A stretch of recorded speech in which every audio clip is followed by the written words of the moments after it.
Thank you and good morning, everyone. I'd like to call to order the Operations Committee meeting for the County of Renfrew, May the 11th, 2021. Roll call has been taken. Evelyn, I assume? Yes, and we have quorum. Thank you. Is there any disclosure of pecuniary interest in the general nature thereof? Seeing none, need a mover and seconder for the adoption of the minutes of the previous meetings held on April the 13th and 28th, 2021, please. Councillor TJ? No other seconder? Councillor Hutt? Thank you.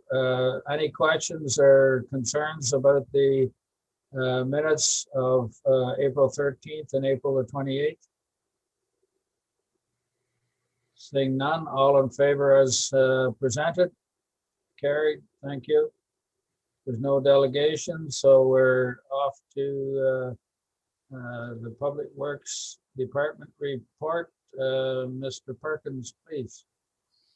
Good morning, committee, and thank you, Chair, through you to committee. This is our report for May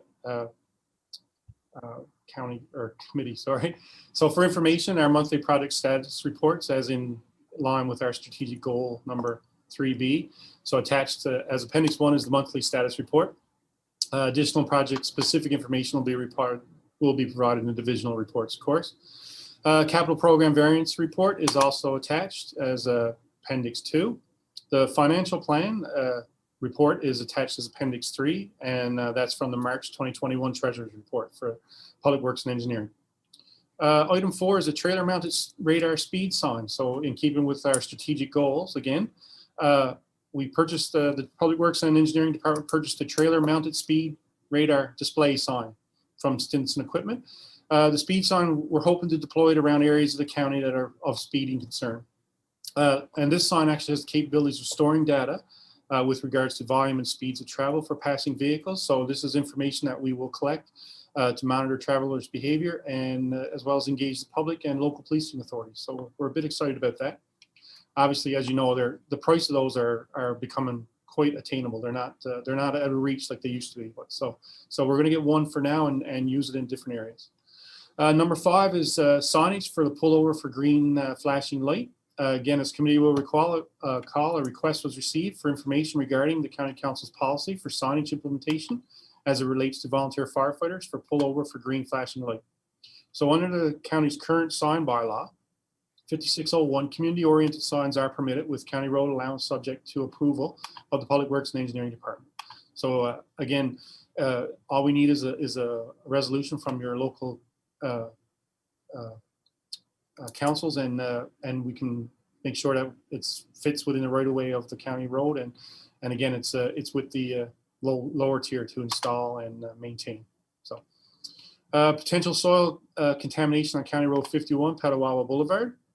So on April 21, 2021, Public Works and Engineering staff were advised of suspected contaminated soils being uncovered in the vicinity of 3504 Petawa Boulevard during excavation on County Road 51 by a contractor undertaking sanitary sewer repairs for the town of Petawa in support of a development project. As the town of Petawa was overseeing the project, the consultant representing them on site, JP2G Consultants Incorporated, solicited the services of an environmental consultant, GemTech, consulting engineers and scientists, to undertake samples and analysis of the soil. These samples have confirmed that volatiles are present.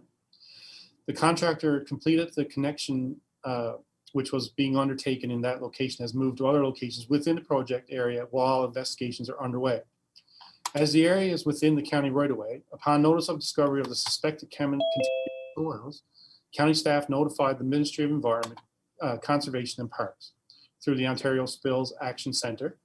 As the contaminated soils were not considered part of an active spill, the investigation of the issue was directed to our local MECP office in Ottawa, and an environmental officer was assigned to the file. County staff remain in contact with MECP and the town of Petawa, GemTech, and JP2G regarding the situation. GemTech consultants, engineers, and scientists, through an existing standing offer with the county, will continue as environmental consultant of record on this issue. Further discussion is required with MECP in order to develop a work plan as well as establish the extent of and responsibility of remediation requirements. So, Chair, after I go through this, we've actually concluded this since the writing of this report, so I can answer it during the question period if you like. Item 7 is County Structure B34 Coles Creek Bridge. Attached as Appendix 4 is correspondence from the town of Killaloe Haggerty Richards notifying staff that a dip in the road has occurred following the rehabilitation of the bridge in 2020. Staff has had an opportunity to review this dip is in part due to the issue during construction, which resulted in the top of the bridge not being constructed to design elevation. As a result, the design was updated while construction was ongoing to ensure that the change in vertical road alignment over the structure was safe for the design of the road. Design consultant has assured staff that the change in elevation over the bridge is safe for traffic at the posted speed. Staff are continuing to monitor the situation and determine if remedial action is required. And again, I do have some photos for committee afterwards during questions. Item 8 is County Road 51 expansion. So attached as Appendix 5 is correspondence from Mayor Bob Sweet, town of Petawa, with regards to the preliminary design drawings of 2 roundabouts on County Road 51 that were presented to Petawa Town Council, along with a request that the county staff and consulting engineers attend a future town council meeting as a delegation to discuss the preliminary drawings. Staff is tentatively scheduled to attend Monday, May 17th, Town Council, depending on AECOM's availability. Item 9 is Highway 148 Detailed Design and Class Environmental Assessment. The Ontario Ministry of Transportation is undertaking the Detailed Design and Class Environmental Assessment study for Highway 148 from approximately 200 meters west of Angus Campbell Drive in the city of Pembroke to approximately 300 meters east of the Greenwood Road intersection. So attached as Appendix 6 is a design evaluation summary from Parsons regarding the design and decision-making process for Highway 148 and Greenwood Road intersection, complete with preliminary drawing stage. This study carries forward the recommendation from the previous completed transportation environmental study report published in June 2018, which can be accessed from the Highway 148 Detailed Design and Class EA reference documents. The recommendation from the study included pavement rehabilitation to address poor pavement performance, as well as intersection operational improvements, pedestrian and cycling safety improvements, highway drainage improvements, and access to management.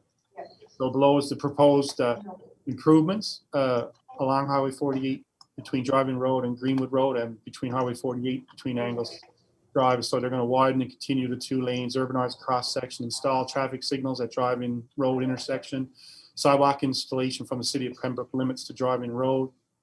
And improvements, of course, along between Driving and Greenwood Road is maintain a 2-lane rural cross section, rehabilitate the existing pavement to provide 2.5 meter wide paved shoulders, revise the county road intersection by modifying the westbound turn lane channel and extending the merge lane, install a southbound slip lane to bypass turning traffic onto Old Mill Road.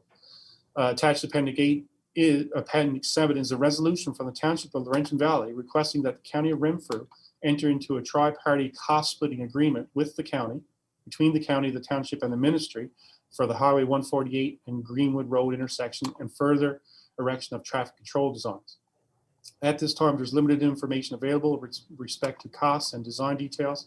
Staff will continue to monitor this project and report back to committee as more information becomes available. And Chair, that's my report, or sorry, item 10 and item 11 are to come. So that's my report for now. Back to you, sir. Thank you.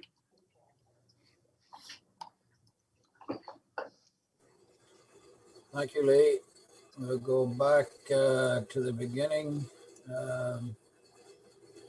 Item number 1 under information, the monthly project status report. Is there any questions or comments on that report? None. Item 2, the capital program variance report.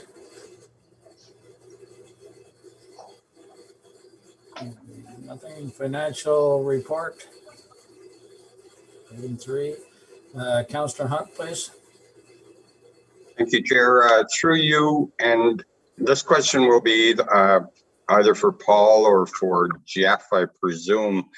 I mentioned at the last council meeting about setting up some reserves, and I noticed in this one, at budget time, we had quite a discussion whether we should be increasing the winter control number, and in the end, we chose to, and we increased the budget substantially.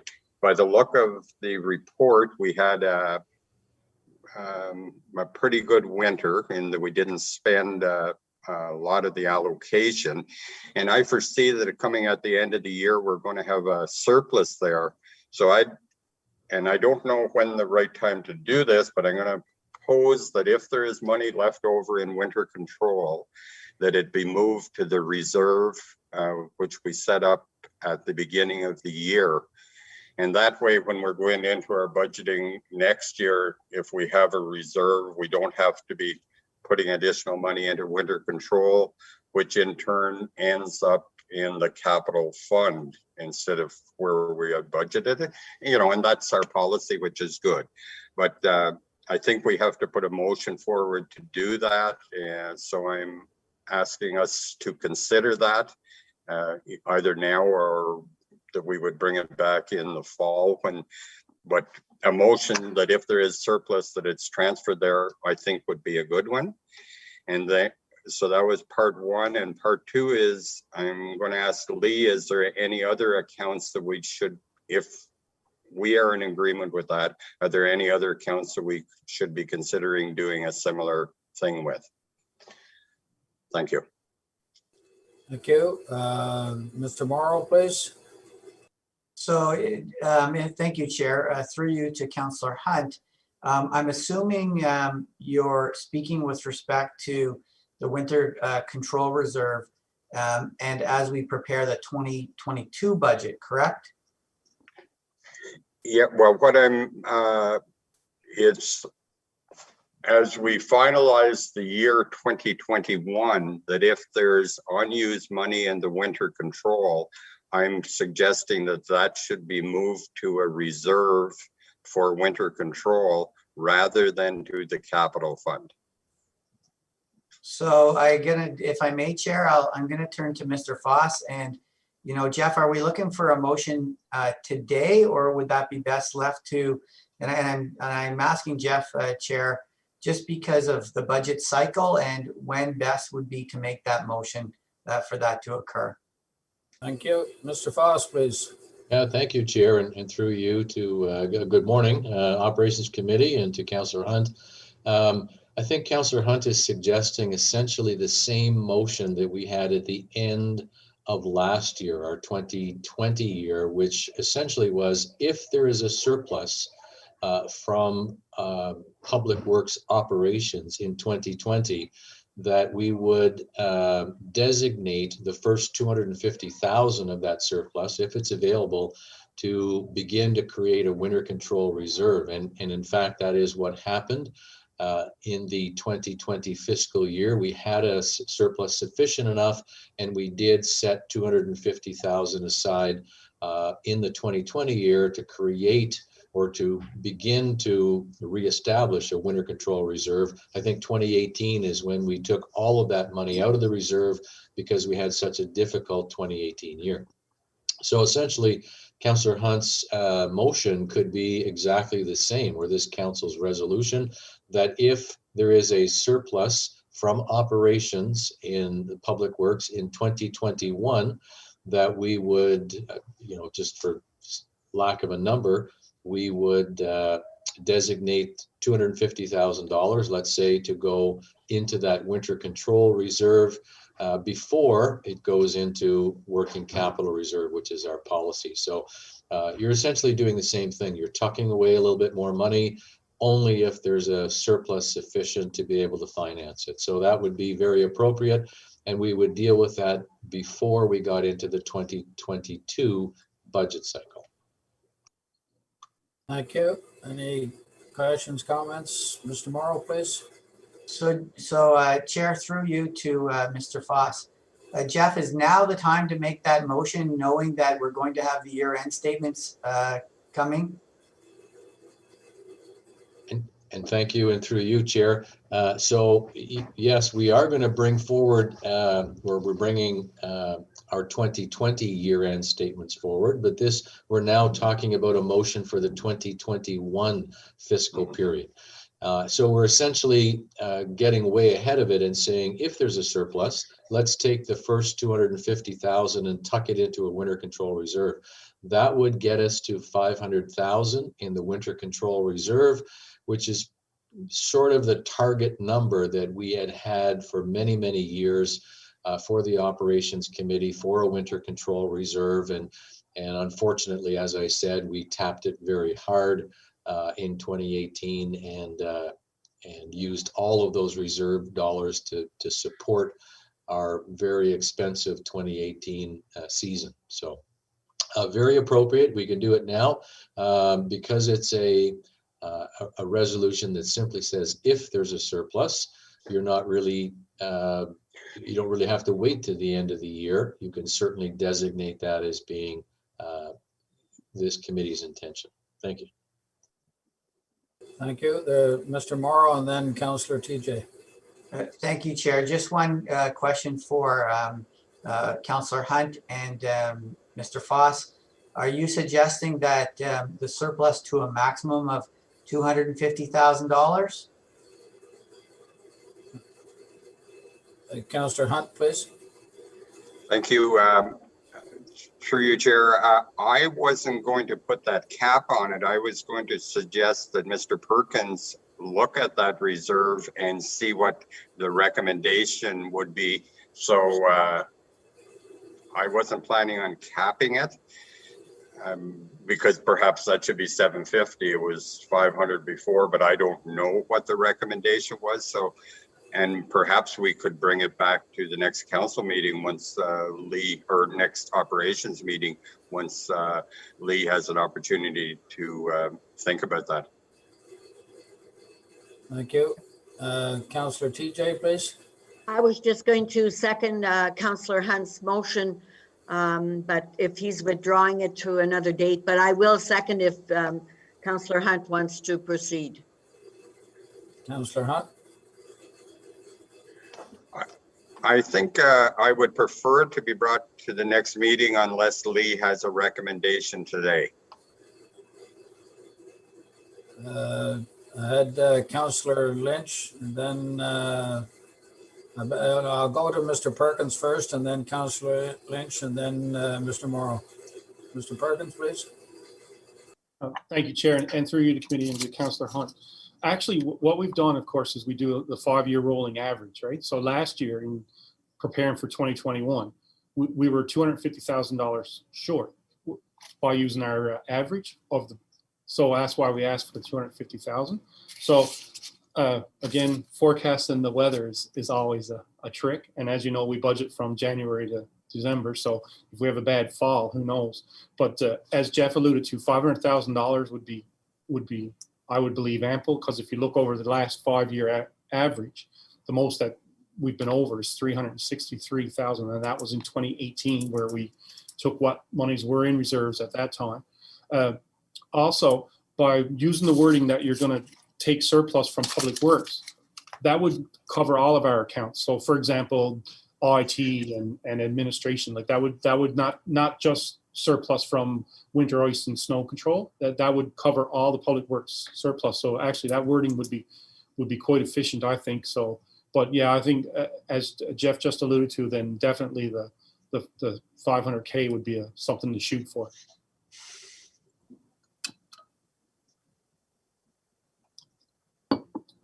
Thank you. Sorry, Councillor Lynch. I see Brian's hand up if you want to comment on Lee's comment before I do mine. So based on Lee's statement, I would like to leave the motion that I put forward with the maximum that Mr. Foss suggested. Thank you. Councillor Lynch, then, do you have a comment? Thank you, Chair. Just that Mr. Foss has said that we're almost at the end of the 2020 cycle, that we'll have all the answers of what kind of loot we have. And based on what kind of loot we have in the way of surplus, then go to the maximum of 500. If we don't, then we do the 250.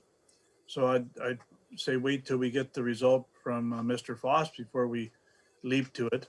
The second part is, once we do this thing, does that have to go to finance and admin to get their blessing? I know we duked it out the last time. Thank you. Thank you. Mr. Morrow, you had your hand up? Yeah, sorry, and thank you, Chair. I was just, I was going to comment on the direction of the staff, but I'm hearing that, if I may, I'm hearing that Councillor Hunt has a motion on the floor now. And Jeff, I'm looking to Jeff for the appropriate wording for the motion here that, and help me out, Jeff, what would that look like for the next budget round? I think the motion, well, thank you, and through you, Chair. I believe the motion would simply be that that this committee recommend to County Council that that the first $250,000 of any surplus generated within the Public Works Department in the 2021 fiscal period be transferred to the Winter Control Reserve to a maximum of, and whatever that number is that you wish it to be, but if it's $250,000 or whatever, so be it. So essentially you're estimating that there will be a surplus and that the first 250,000 would be dedicated to transferring it to the Winter Control Reserve. But I believe, Paul, that you're asking, or this committee is seeking that approval of County Council. That's correct. Thanks, Jeff. I needed some help with the wording and I think you nailed it. Thank you, Chair. Thank you. Councillor TJ, please. I'd like to second the motion that Jeff read out on behalf of Councillor Hunt, if he agrees with it. Thank you. Any other comments? Okay, we have a motion on the floor. All those in favor of the motion presented by Mr. Foss? It's carried. Thank you.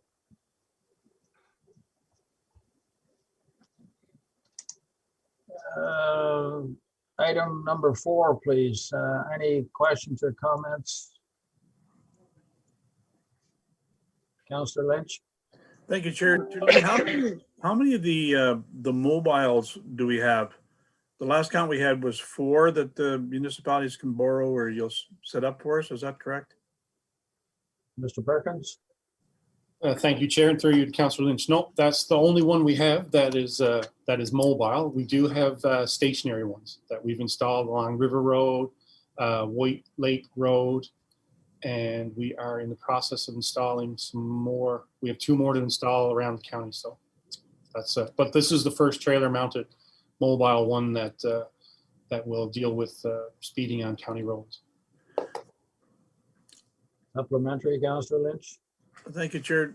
Lee, if I remember right, last year we were going to go purchase more of these and that they became cheaper than like $1,000, and we were going to do a bulk buy by municipalities plus the counties. Did we ever go through with that, or where do we stand with the new ones? Thank you, Chair, and through you. No, we've not reached out to the lower tier for this one because we don't. These are not tendered. We get 3 prices on them and just find the right one, which is the supplier, right? But we can certainly reach out to the lower tier if we decide to buy some more later on. But as for the hard mounted signs, exactly like the one you see on White Lake, that's just part of our sign inventory now because the price has lowered down so much. So, and bulk buying is not a considerable cost savings on those anyways because they're basically shelf items now. Thank you. Councillor TJ, please. Lee, could you tell me what the price was on that mobile one? I don't see it in the report. Maybe I'm missing something. What was the price? I will find out the exact price for you. I'm not sure offhand. Okay, that's fine. Thank you. Thank you. Any other comments? Councillor Keller? Thank you, Chair. And to Lee, what would trigger, would you need a request or a resolution from a municipal council to have that placed on an area of concern? Actually, we never actually considered that. What we've been doing is right now is we receive a lot of complaints from lower tier. For example, in Killaloe, for example, along Queen Street, in Petawa, along Renfrew Boulevard, Aaron Pryor along Baskin Road. Like right now, we're receiving complaints from the lower tier up. So I never actually thought about a procedure. I was just going to dispatch them as we need it, because when I do talk to OPP, the first question they ask me is, well, what's the statistics? So hopefully by doing this now, when we do move them around the county as needed, we will get some more statistics for OPP. That's our goal. But no, I haven't. I'm not sure if does committee like to direct staff to create a policy or something of that nature. Because right now we're essentially putting them in hotspots, is the term I'll use.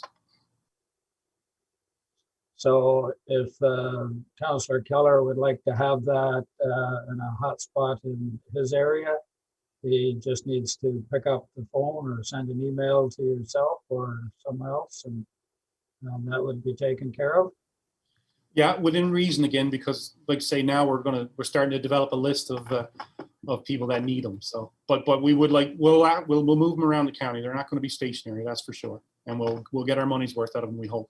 But yeah, no, if you find an area that you'd like to just let us know. And that was the goal of buying this one, was to help the lower tier that essentially couldn't afford them or just wasn't convenient to have them in their stock, right? So we can certainly move them around. We have 4 patrols, so and our patrol supervisors also know where speeding is an issue as well. So, but we're excited to have one, and we over the next few years hopefully we'll get a few more, and we'll see how they work. Because right now the reliability on them, they're LED, they're solar panels, so they're quite reliable as compared to the years ago. Councillor Keller, you had a comment?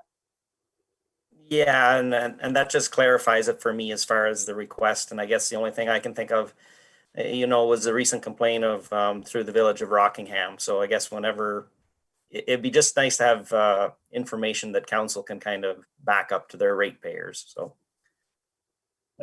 It's like everything else, like speeding in Renfrew County. Well, I'd say Renfrew County as well. Speeding is a problem everywhere in Renfrew County, so we just have to each take a turn in requesting use of this piece of equipment, and when it's available for your turn, it would be taken care of by Public Works. Mr. Perkins, and then Councillor Bennett. Sorry, to answer Councillor TJ's question, so staff are keen here. They can text and chat pretty quick. It was $10,125 plus tax for the unit. Thank you. Councillor Bennett, please. Thank you, Lee.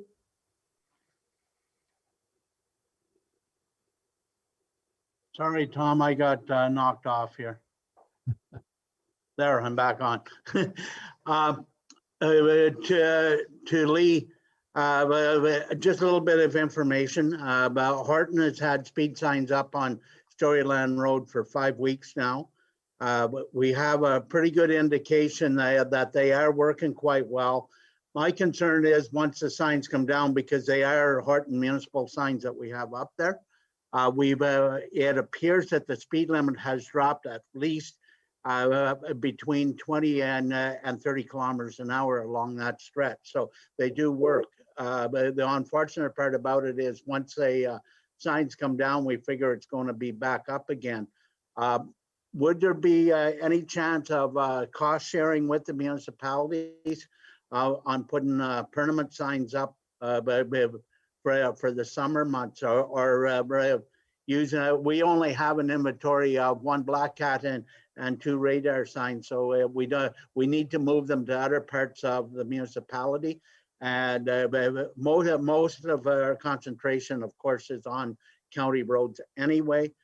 So if we could possibly look at of having your signs part of the time and our signs the other part of the time, is that something that would be workable? Thank you, Chair, and through you. One thing that, if you read the research on these signs, is over time, the users get used to them. So yeah, they'll slow down going through them, but But the nice thing with the trailer mounted signs is pop-up, right? So putting permanent signs in, although the one on White Lake is working well for us, but I'd be interested to talk to the lady down there again and just see if it's curbed driving. But right now, we don't have any policy for cost sharing on those signs. But it's definitely something if the committee would like to look at, we could certainly look into it. And similar to what we did with the crossing lights, say for 508, right, where we cost shared with Greater Madawaska for the pedestrian crossing lights. So something we can certainly look into because, like you said, you've noticed right away, right? But again, as people get used to them and they know where they are, and again, not to belabor the point, because I know all you guys all know it, is enforcement is the key, right? Yeah. If we put signs up and no one's enforcing it, then unfortunately it never amounts. So, but anyways, no, thank you very much for putting those up, by the way. It's safety, and it does work quite well right at the moment. So we need to move forward and actually get enforcement out there with the information we supply them. And I don't know for sure whether the actual first information got sent out to the County Roads Department or not, but I will bring it up with Adam to make sure that you're in the loop. Thank you. Any other comments?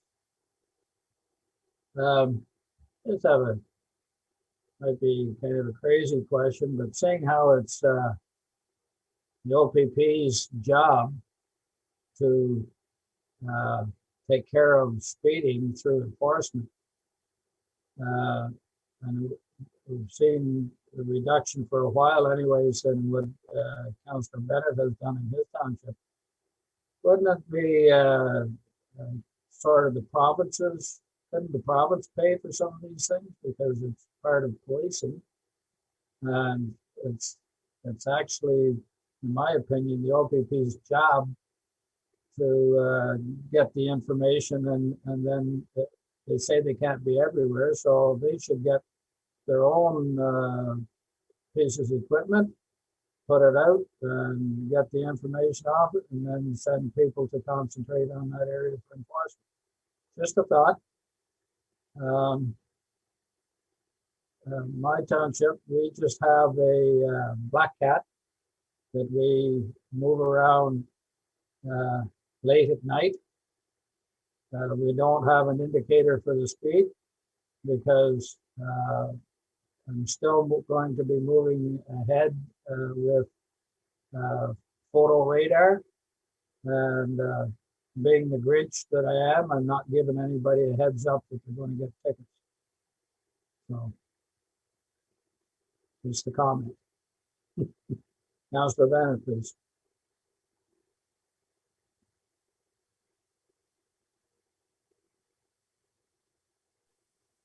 Thank you, Chair.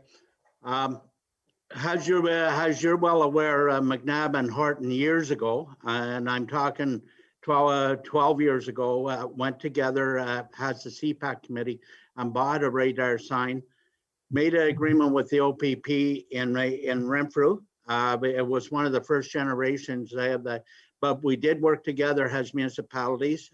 We did turn it over to the OPP station in Renfrew with the understanding in writing and sign that the OPP were responsible for the care and maintenance and the deployment of that to roads as requested.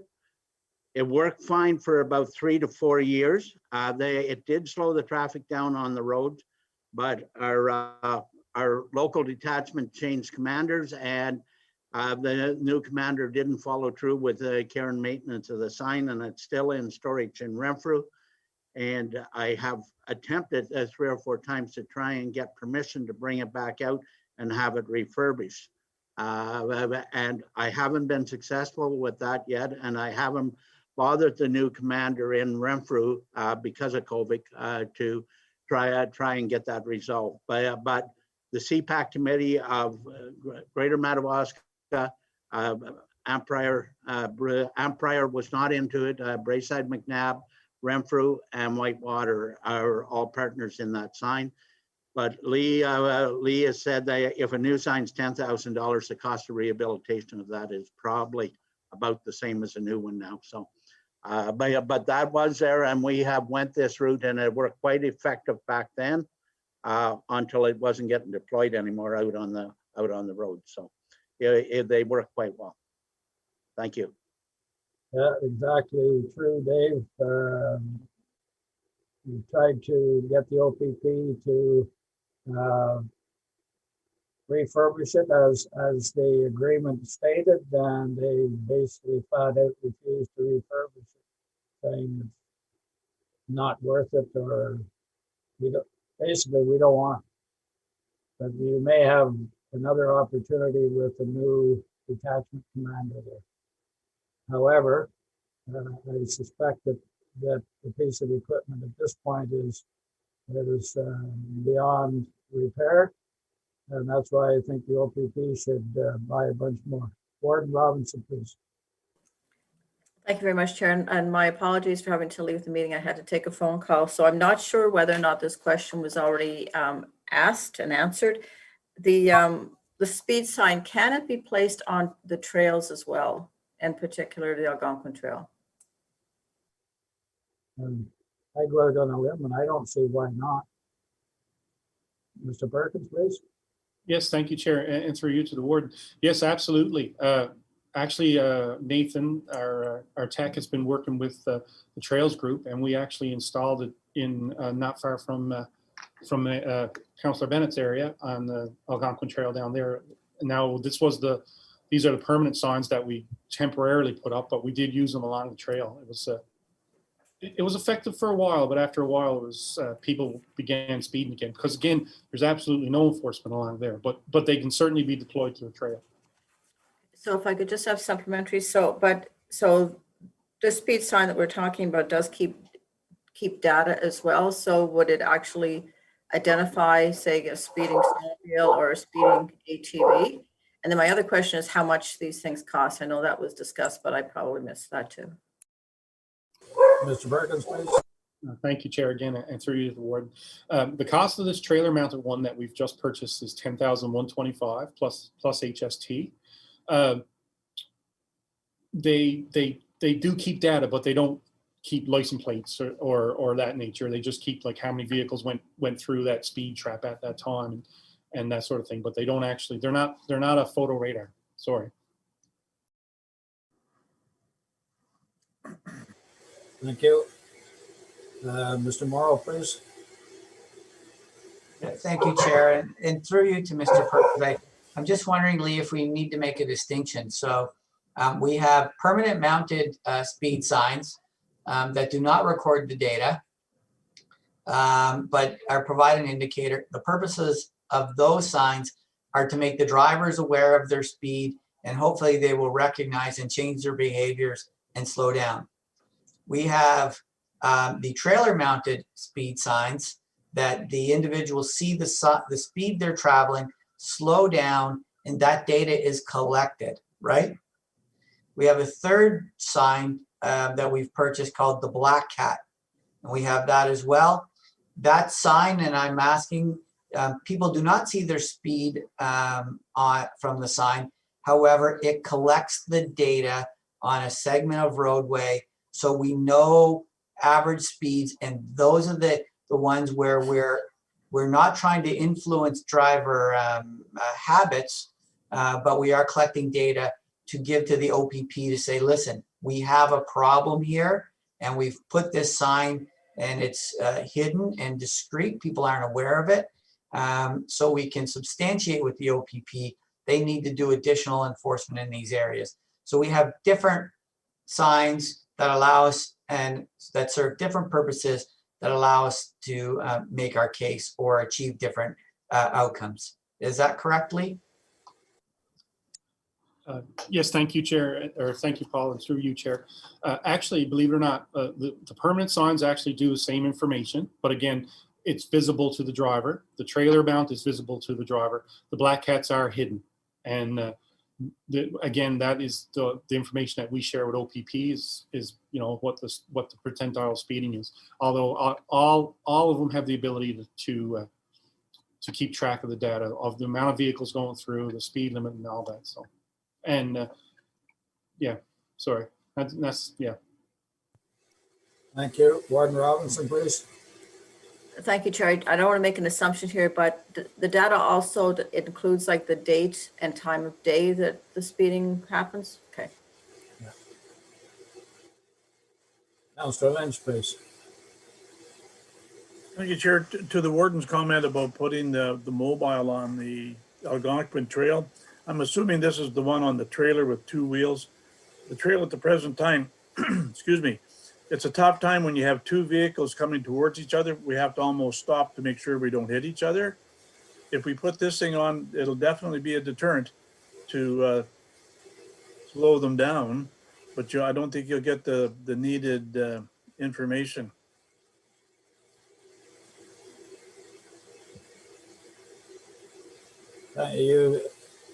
For clarification, you said you don't think we get the needed information, meaning that just because it's on the side of the road, they have to slow down anyway, so it'll give false information? Yeah, so when we're on the trail and you're traveling, you can obviously see, hundreds of yards ahead and you see something coming, everyone slows down to make sure that you're not going by at 50 miles an hour or 30. So it's like when you come to the bridge, you always slow down just to be sure nothing's going to fall off the bridge on you. Just a deterrent. I think that, in my opinion, the on the trail, either one of the permanent signs that shows the speed or the black cat would be if it was me on my trail, I'd be putting a black cat on. Any other questions or comments? So just to throw it back out there, I guess the county as a whole doesn't have any interest in obtaining photo radar, maybe 4 or 5 of them throughout the county. So I just throw that out there because it's a problem in every municipality in Renfrew County. Okay, Warden Robinson. I'm just curious, what would the cost of that be? I hopefully will be able to let you know in the not too distant future. They're not cheap, but then again, I guess other than provincial highways, you can have it set so that the county collects the money from the fines. So it would certainly, the way they speed in our area, it would certainly pay for itself in not too long a time period. But I'll try and get more information on that for you, Warden. Anything else on item 5? Thank you. Item 6, potential soil contamination. Mr. Perkins? Sorry, Chair, we missed item 5, which was pull over for green flashing light. I'm sorry, I couldn't quite hear you. Oh, my apologies. No, we've missed item 5. Signage for pull over for green flashing light. Oh, I just saw that. Sorry. Oh, yes, sorry about that. Item 5, please. Councillor Bennett. Thank you, sir. I actually hit the right button this time, so I got on right away. I want to thank County for moving ahead so quickly with this to look after it. I think it's a necessary, especially during COVID times, that people's pull over as quickly as they can to leave our firefighters get to the halls. But in my township alone, it takes between 10 and 15 minutes for them to respond to the hall. So whatever we can do to them to make sure that everybody's protected, we appreciate. And we certainly appreciate the county allowing us to move ahead this quickly with that. Thank you. Thank you. So these are these signs available through the county signage department, Mr. Perkins? For purchase? I believe we can have them made, sure, or find out where they come from. Yeah, thank you. And then we supply them to the lower tier. Okay. Anything else on green flashing light signage? Chair Armpar has them on Baskin Drive. And if I'm not mistaken, Mr. Stuckey may or may not have extra one over. Thank you. Councillor Mann. Thank you, Chair. For saying that, maybe at some point, when things get a little bit back to normal, but there may be a need to actually have them recognize the green sign recognized as emergencies, so that they're not just a thing that nobody knows about. It's a flashing light.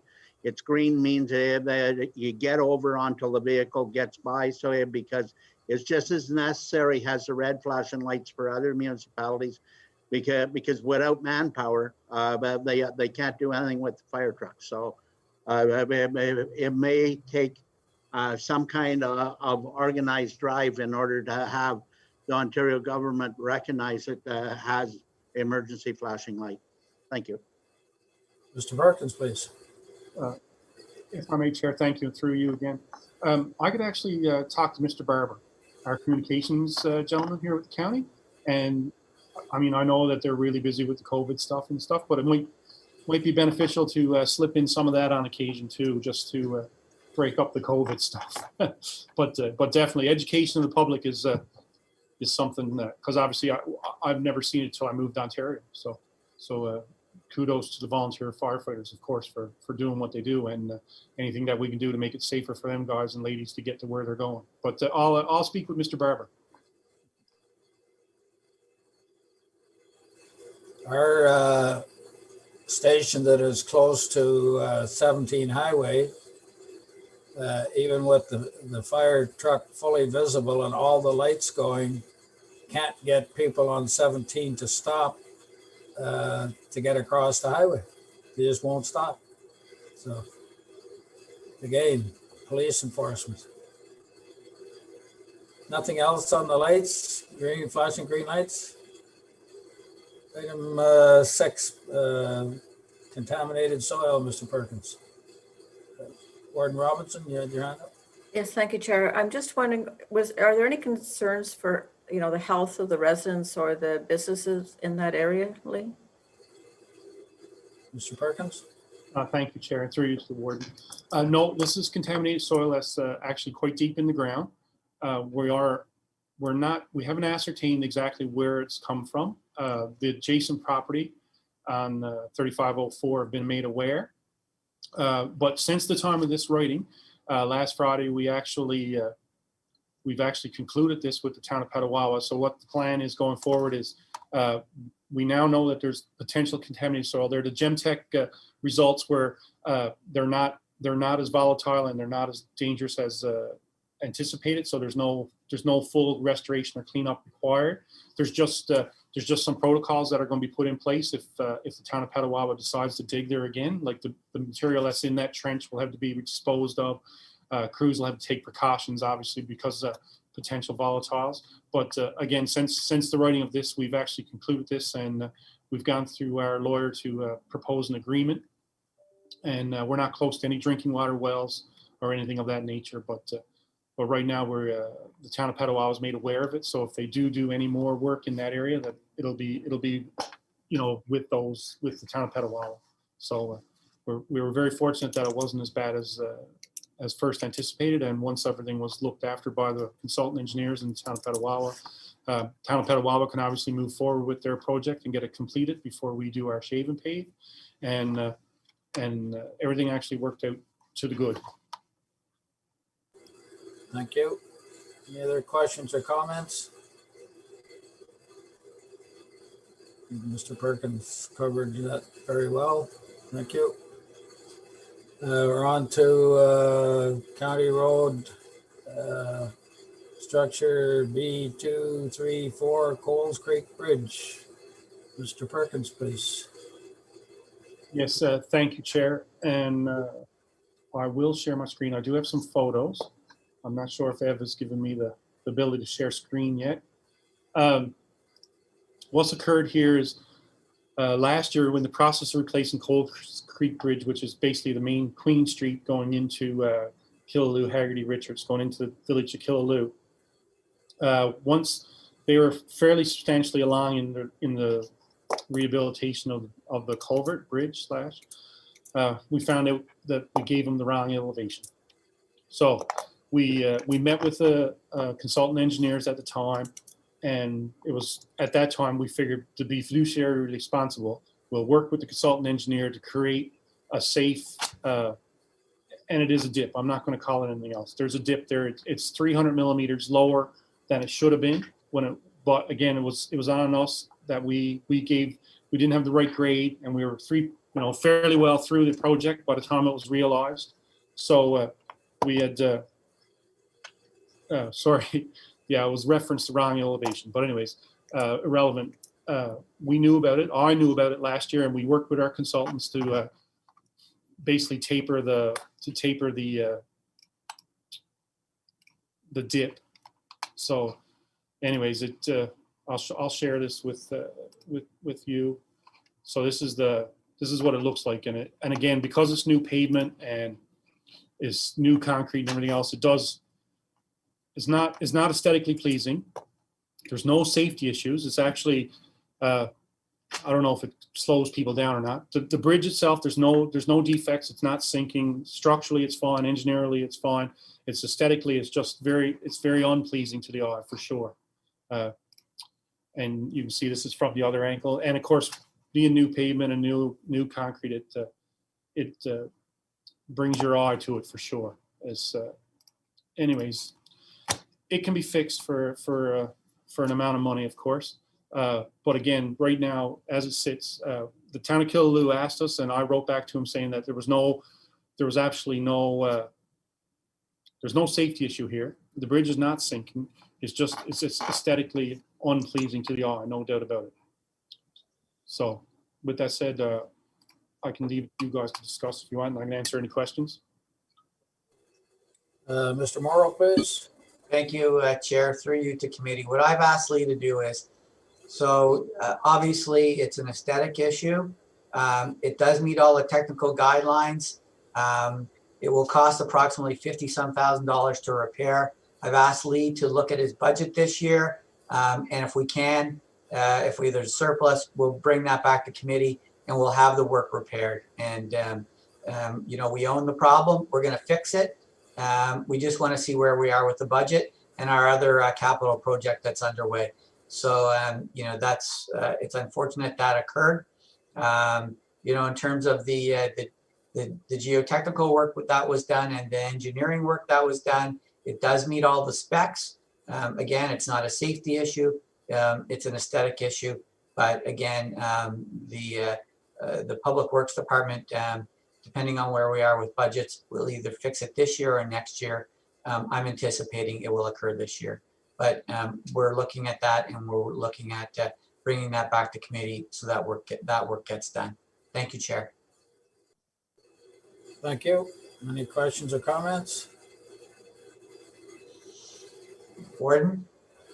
Warden Robinson, please. Thank you, Chair. So yeah, it does look pretty ugly. I'm also I haven't had an opportunity to go out to see it myself. Is there a fear of a wow when you're driving on it? Do you feel it? Because I'm just wondering if there should be, should there be some sign erected to warn people that there is suddenly an elevation? I can't tell from the photo, so I don't know if this is relevant or not. Mr. Perkins, please.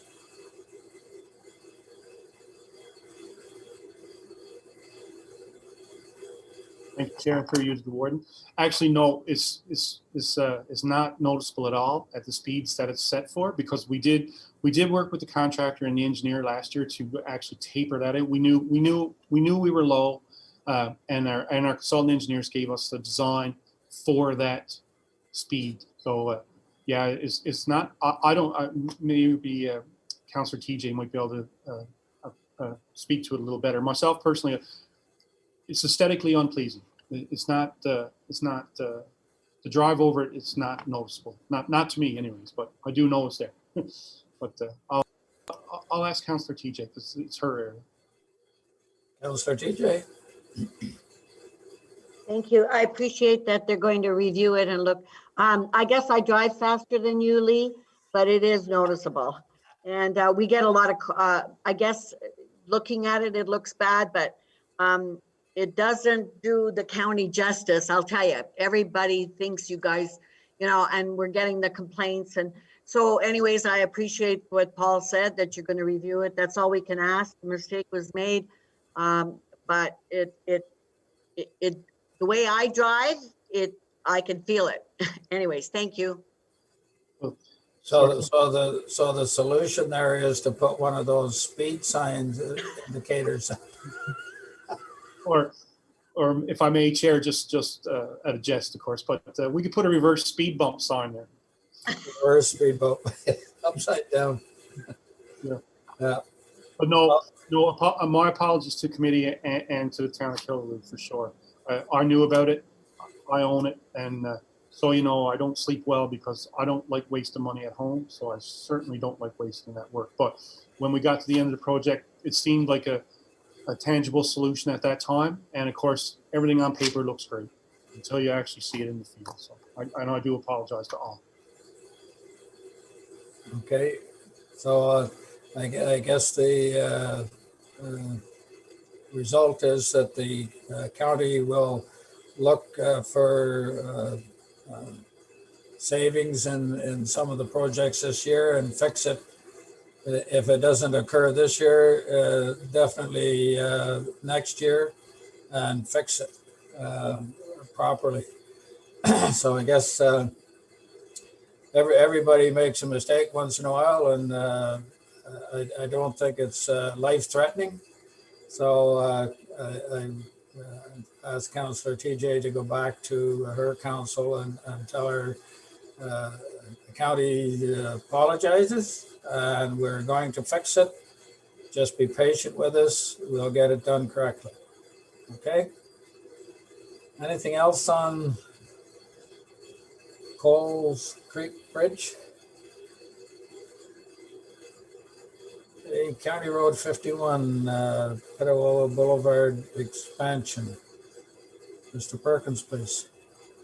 Thank you, Chair, and through you to committee. I guess this is my mistake day. So what occurred here was we are working with the town of Petawa staff, and we had some very, very tentative, very, very sketches of the roundabouts that we proposed for Petawa Boulevard, and we did share them with the Petawa staff, and they went forward to their council. And actually, it was prior to we actually shared it with you or county council. So anyways, they went forward, and the mayor and council in Petawa have a number of concerns with the roundabout at the Doan Moans Petawa Hilda intersection, as there is a conflict with the Algonquin Trail and also with the town of Petawa's pedestrian trail.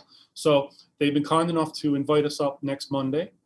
So myself and the chair, and where we are hoping the warden as well, and the CAO and Taylor Hanrath, the manager of infrastructure, along with the A&E associates, we're actually invited as a delegation. So we are going to hopefully work with the Petawa Town Council and staff to try to come to some sort of agreement for this roundabout. And if they do choose not to accept it, then we will continue to try to find ways to improve traffic flow on the boulevard. But unfortunately, yeah, the drawings got what's the term they use in the county? The horse was out before the barn door was closed. So again, I do apologize, but I don't mean to apologize for everything. But in this case here, this was we shared some information that went a little further than we anticipated, because our goal as a group and as the county was to obviously go and meet with the town of Petawa, and it was planned for a little bit later on once we had a more detailed sketch, at least with arrows and speed limits and those sorts of things. But anyways, they've got the raw product, and they want to meet with us. So again, just wanted to make sure committee was aware, and we're going up. Thank you. Mr. Morrow, please. Thank you, Chair. Through you to committee. I do find this one somewhat frustrating, and I will convey that to committee. Our challenge here is that, this boils down to a process that we have been engaged with the town of Petawa since 2007. And that goes back as far as doing the first 3 or 4 phases of the environmental assessment, where staff at the town have been engaged as part of the process and have been at all the meetings. There have been different variations of this project. And I, just remind committee that when we go back to 2014, we actually had 3 alternatives presented to us to deal with the traffic issue in Petawa by AECOM. And those first 2 initiatives, one was, I believe, a different bridge that was on the bottom of Albert Street. There was another bridge presented on the other side of town, and actually where there's now considerable growth occurring. And then there was the alternative of expanding 4 lanes on Petawa Boulevard. And when we go back to 2014 and we have the conversation, it's very clear to me that the town of Petawa was engaged in that process, and in fact was the one that really picked the 4-laning alternative, and we've proceeded. So when we got to that part of the conversation, knowing the history here, a component of that was the roundabouts and looking at bringing them into the project as a component of the 4-laning. So as we've progressed through this process, we continue to have the conversation with the town of Petawa, and really the resolutions that we've gotten over the last year from operations committee and county council are really just about continuing to move that forward. So now we're at one particular step in this project where we're now looking at the 2 particular roundabouts that were originally discussed. So we don't have detailed designs. So I understand that the town has seen the preliminary design and has a whole bunch of questions with respect to that. Some of those questions we're not going to be able to answer. And that's part of what we're going to have to tell them on May 17th when we have the conversation with them is, we understand, and your staff have been there and they've posed all these questions. And in fact, they're very good questions and we want to get the answers to them. But we won't have the answers to some of those questions until we have the detailed design. So, we want to make sure that they're engaged and continue to be part of the process. But there's some things that we're uncertain about as well. And until we consult with the AECOM, the folks from AECOM, we're not going to have some of those answers. So our commitment is continue to move forward with the detailed designs and continue to talk to the town of Petawa and engage their staff. So I think that's where we're going to land, I hope, when we meet with them on May 17th. Thank you for that, Chair. Thank you. Any other questions or comments? Seeing none. Item 9, Highway 148, detailed design, environmental assessment. Mr. Perkins, please. Thank you, Chair, and through you, as committee will note, there's a letter here from county or from Laurentian Valley Council asking us to entertain the idea of a 3-way partnership. So right now there's no cost estimates available. The only thing that I can share with committee is that 2024, as it sits right now on our asset management plan, that section of Greenwood Avenue is actually, or Greenwood Road, sorry, is actually scheduled for shave and paint. So rehabilitation. So that was it. But hopefully when they get a little further along, Mr. Sorrell and Mayor Bennett will get back to us with a bit more detail.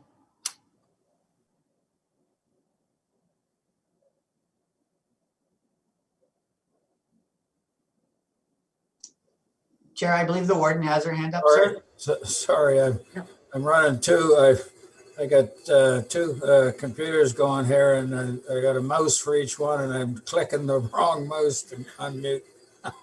Anyway, sorry about that. Warden Robinson, please. It happens to all of us, I will guarantee that. Just want to comment on item number 9, the intersection. It's just right now, it's really just food for thought. Hopefully it'll go into your subconscious and just start thinking about how good an idea this is, so that when we finally come up with a cost estimate that you'll support us. just if I can, for Lee's last comment about shave and pave in 2024, that would just be to the 148 intersection, correct, Lee? Okay, because otherwise it would make sense to do all this at the same time. I mean, you know, the reality is this isn't going to happen in 2021, and fingers crossed for 2022, but who knows? At this stage, we've been talking about the rehabilitation of this highway for many years. So anyway, stay tuned and just mull it over. So, Mr. Perkins, when you're digesting that comment from the warden, when you're wide awake late at night, you'll be able to think about those things. Any other comments? That's the end of your report, Mr. Perkins. Yes, thank you, Chair. Sorry for taking everyone's time so long, but yeah, please move along. Thank you. Not a problem. I think there was some good discussion there. Yes, thank you. Yes, thank you, Committee, for sure. Thank you. So call on Mr. Hanrath for item 10, the Infrastructure Division report, please. Thank you, Chair. Good morning, everyone. Through you to committee, I only have one item on my report today, and it's a bylaw item.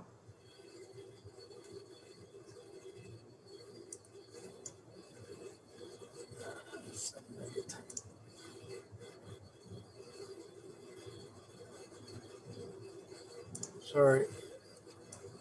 Okay. So there's a bylaw. I need a mover and a seconder, please, to get it on the floor. Councillor Lynch, Councillor TJ, Mr. Hanrath. Thank you, Chair. Through you to committee. Item number one is County Road 56, Whitehall Station Road widening under strategic plan goal number 2A. And the recommendation here is that the Operations Committee recommend that County Council pass a bylaw to acquire parts 1 and 2 of Plan 49R 197939 from Dean Heisler and Sarah Nagora for the amount of $500, and further that parts 1 and 2 on Plan 49R 19739 be dedicated as part of the public highway upon registration of the transfer documents. The background is there for committee's review.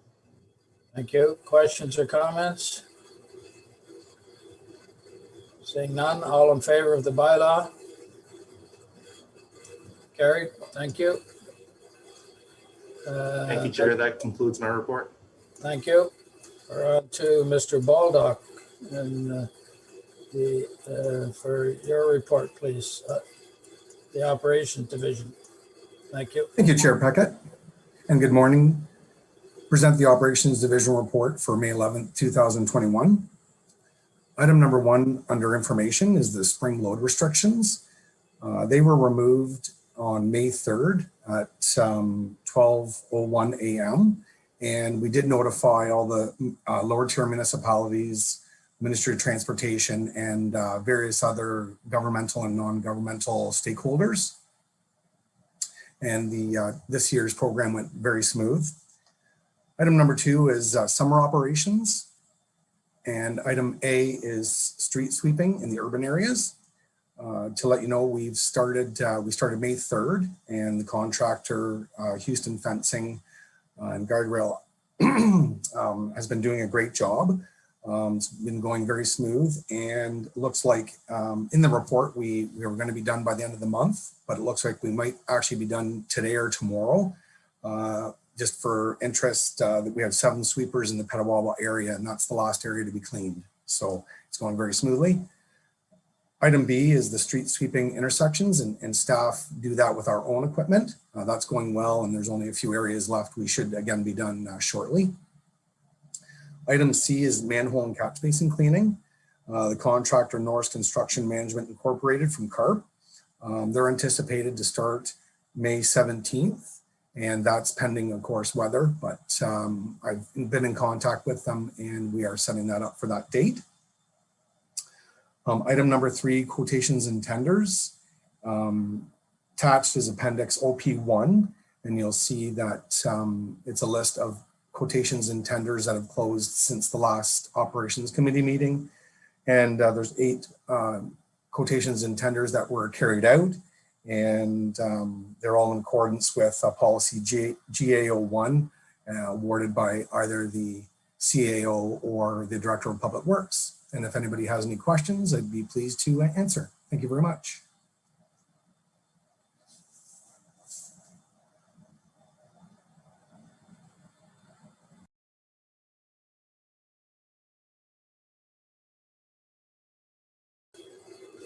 Thank you, Mr. Baldock. We'll go back up to item 1, load restrictions, comments. Councillor Lynch. Thank you, Chair. To Richard, can you put the 2 airports on your distribution list?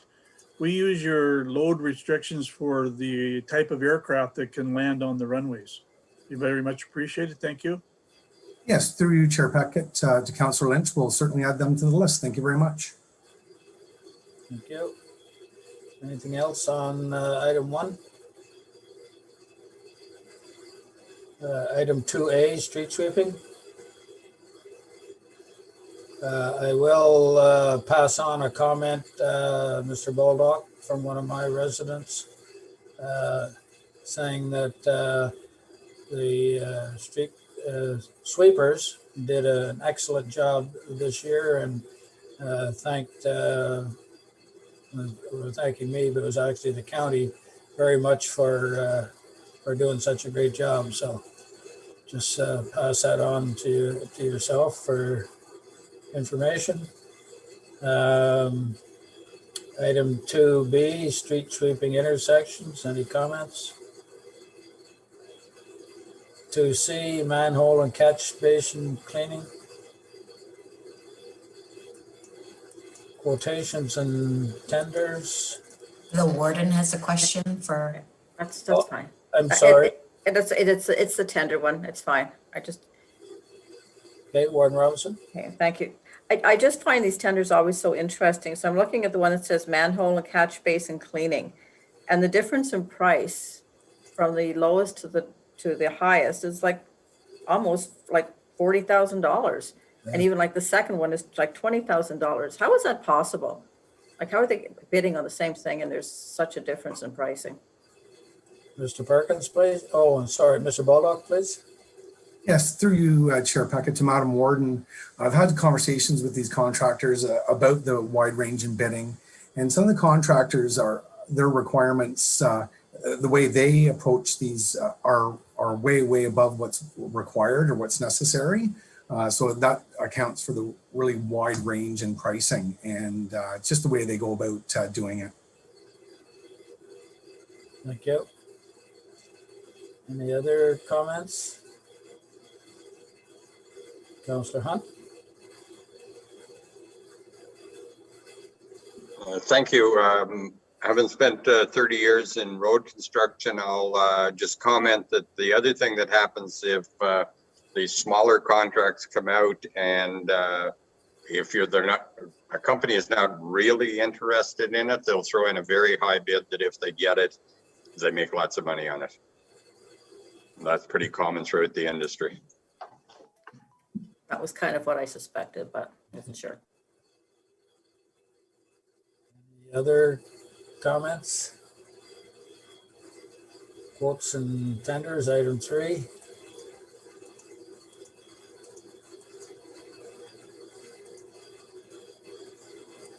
Questions or comments?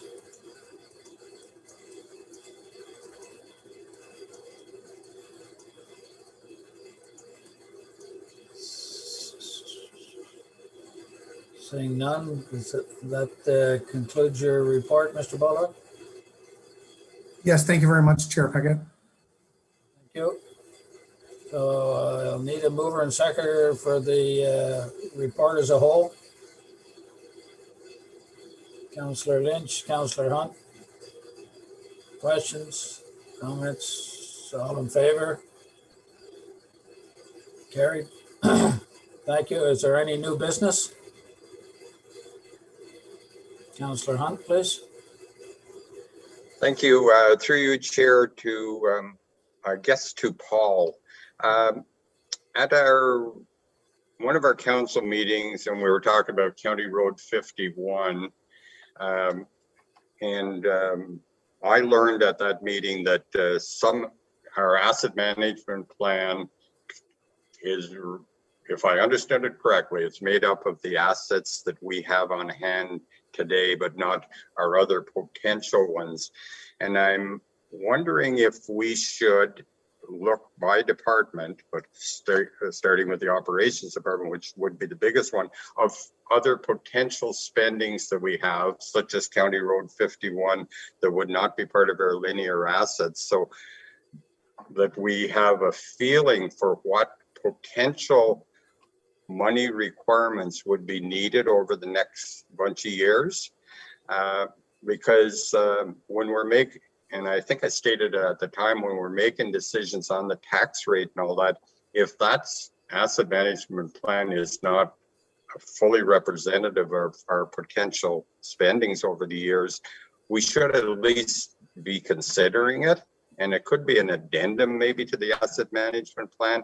Here are items that could be coming forward, but are not part of our current linear assets. Because I think the comment from you, Paul, was that one of the roads mentioned was the tip of the iceberg. It was either yourself or Jeff, and that concerned me a little bit. So I wonder if each of the directors should be developing something of what the potential spends are that we're not accounting for or is not part of our plan. Thank you. Agreed. Agreed. Mr. Morrow and then Mr. Perkins. Thank you, Chair. Through you to Councillor Hunt. I don't disagree with Councillor Hunt's suggestion.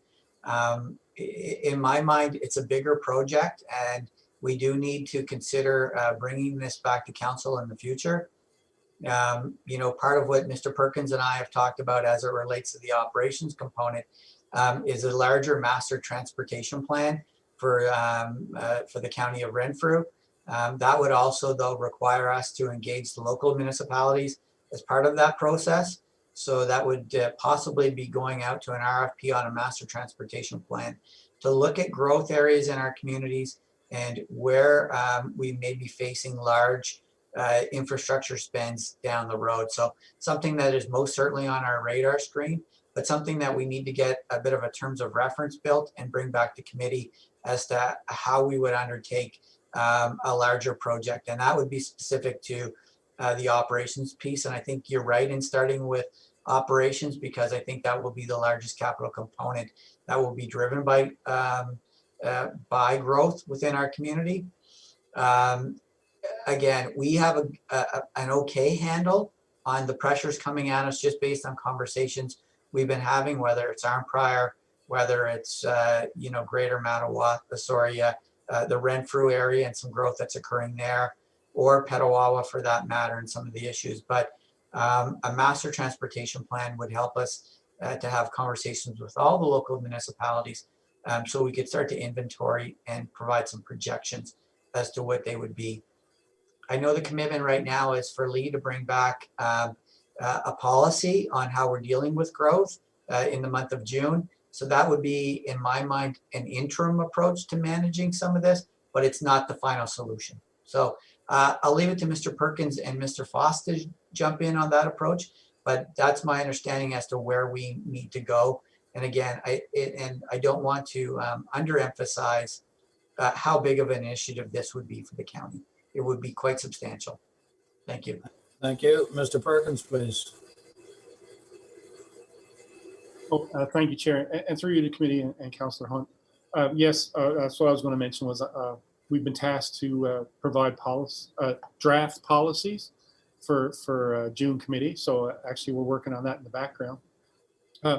One of the issues that in my research so far is a perfect example is Arnprior had in conjunction with the County of Renfrew, had a transportation study done a number of years ago, which identified a number of issues inside the town of Arnprior, and it was brought to committee, and it was never acted on. So there's been precedents out there for transportation studies, but they've never been adopted. And back to Councillor Hunt's thought was, you know, the linear asset is essentially what the King's Highway was when it was built, the 2-lane road that travels through communities. And you are definitely correct. That's what we account for in our asset management plan. So it's definitely something that's coming on the horizon. And of course, as you all know, as 417 goes out, Councillor Bennett, I mean, and Chair Peckett, I mean, we're going to see potentially significant growth in McNabb Braeside and Horton and Renfrew as we go along. And projecting that from the county's perspective is extremely difficult, even though, we could enter into transportation master plans and that sort of thing. But wherever the land is the most available for a developer, well, you guys experience it yourselves. So it's very tricky to come up with a policy that's equal to all communities in the county. So anyways, but we are working on it in the background, and hopefully we'll have something for your perusal next committee meeting. But make no mistake, it's a very ticklish subject. How's that? Thank you.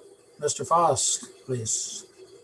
Thank you, Chair. And I think my colleague, Mr. Perkins and Paul have already spoken to the concept of a transportation master plan, to deal with growth that isn't part of the ownership of the assets that we have today. So our long-term financial plan, from a financial perspective is, it's rather black and white. We have $1 billion worth of assets at fair market value. We have service level standards. We have depreciation schedules. So we understand how our current ownership of assets are going to wear out. And so financially speaking, we build a plan to make sure that we have sufficient money to renew and rejuvenate and rehabilitate these assets that we own over the next 10-year planning cycle. So for those of us on the financial planning end, what's missing is the potential for growth. So those are the assets that we don't own today. However, this committee has talked about a number of things like, some of the growth pressures in Arnprior and or Renfrew or County Road 51, or some of the, the roundabouts that we talked about. Those are assets that we do not own today. And so therefore we have not forecasted a financing plan to renew those assets, as they begin to deteriorate, 10 and 15 and 20 years out into the future. So that would be our start point, is to add to our current asset ownership is a plan for what may come because of growth. And then it's the same financial exercise to make sure that we're putting away enough money to be able to support the rehabilitation of these assets, way out at the end of the planning horizon. So yeah, I think that's certainly the beginning point for us to start looking at how do we handle growth. Thank you. Councillor TJ, please. Thank you very much. So I understand everything that was said, but at the end of the day, the county is responsible for fixing those roads. And Arnprior and Petawa, they come to my mind right away because the growth in Arnprior, we need to help the town of Arnprior when they deal with the issues of that growth. So I think that, and same with Petawa, we got to bite the bullet and build the road. That's just the way it is. You can have 100 studies and telling you whatever. At the end of the day, we got to fix the darn road. We got to bite the bullet. You can't keep putting your head in the sand and saying we'll do it whenever the steady in 25 years. I know Mayor Sweet has been coming for 12 or 13 years asking for that road. It's been a long time, guys. It doesn't get, it's growing more and more, just like Arnprior. It's not gonna get smaller. We need to fix the road. So the way I am, the way Killaloe, Hegarty and Riches is, you gotta bite the bullet, get it done. Don't talk about it for 25 years, just do it. So I'm of that mind. So I hope that the county understands our responsibility to those high growth areas like Arnprior and like Petawa and move on. I've been here 36 years. I'm tired of listening about that road. Let's just get it done. So we need to know how to finance it. And, it's like financing a new home. You got to do it. And anyways, that's just my feeling, and I don't have the kind of growth they have, but I think we have an obligation, the 17 of us, to address those especially. Now, other township may be growing just as much, but those two come to mind because I keep hearing about it every meeting. So anyways, that's what I had to say. Let's borrow the money, put it. Oh, you muted yourself, Janet. Sorry. That's the things that I just want to get on with business, and I'm tired of talking about it. Let's get the money and let's do it. Thank you. Thank you. Councillor Keller, please. And just a comment to that, I mean, it's one thing to maintain our current assets within our long-term financial plan, but once you start adding assets, then you have the cost of making those assets, but then you also have the cost of maintaining those assets. And we all sit here and we know what 1% tax increase only brings to the county in future costs and liabilities. Councillor TJ. Yes, but to Councillor Keller's point, these areas are growing. They're bringing more money to the county. So we can't expect people to come here if our roads suck. Sorry, I'm being very blunt. So the asset management plan, we're getting more. We gotta fix it. I'm not saying finance Petawa in 2 years. It may take 15. All I'm saying is we've done it for the homes. We have to do it for these roads. And again, there's personally no benefit to KH&R, just that the growth helps the county's levy. So those areas need to be looked at and need to be addressed. And the growth is what helps all of us. In the end, it brings more money to the county. So we can't expect to keep taking the money and not give back and make those areas livable. And I was on Petawa Boulevard. I waited an hour and a half to move an inch. Okay, you know, we got to do something about that. And I wish the rest of you could see that, because that's so important. And anyways, I'll be quiet now. Thank you, Tom. I love it when you get passionate, Janet. Councillor Lynch, please. Thank you. Just to go on to Councillor Keller, just to go back to what Mayor Hunt said, was our rate of 3%, we made it 2.5, so we lost that 0.5 for the last 2 years. Had we stuck to our guns and said the 3 or even increase it by 0.5, we wouldn't, not that we wouldn't be looking at the deficit, but at least we'd have the money going forward a little bit. With the probably 300 some odd houses in Arnprior that's going to come forward, that kind of loot's going to be there forever. The roads won't be built in a day, so I'm assuming we'll get our money back in time. Thank you. Councillor Hunt, please.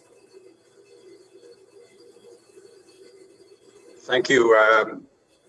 So the proposal that I was making, and I was very happy to hear Paul's response, is that a transportation study would address these. And once they're addressed, they're on the table. And then we have to figure out how we finance them. And so that's an overall look at everything. And we wouldn't be going for 20 years talking about a road. Once we get that in place, it'll be on the list to be done. And we have to figure out how to finance it. So I think what Paul and Jeff has suggested is a very good plan. I know it's a big one and it'll take us a little bit of time, but then going forward, the county would have this information and plan on how to finance it. So I think that this is the right move, and we got to look at the big picture and not at the individuals. I recognize if Petawa Boulevard or Arnprior comes, we might have to deal with it before we get the plan, but the important thing is to get the plan. Thank you. Thank you for those comments. I was about to disagree with you until you had your last part that Petawa Boulevard in the town of Renfrew and maybe another one is already on our plate. And I don't think we need to have wait for the study to move forward with those. But I do agree now with your first comments that yes, we need the study done, that we need the transportation plan done. But as you added, we still need to move forward without the study being completed with projects that are ongoing in the county at this point, my opinion. Any other comments on this? It's all under new business. Okay, any other new business? There's no closed meeting. Next meeting, June 15th, 9:30, I assume. County Council, May 26th. Any comments, questions? So I'll ask for a mover and seconder to adjourn. Councillor TJ?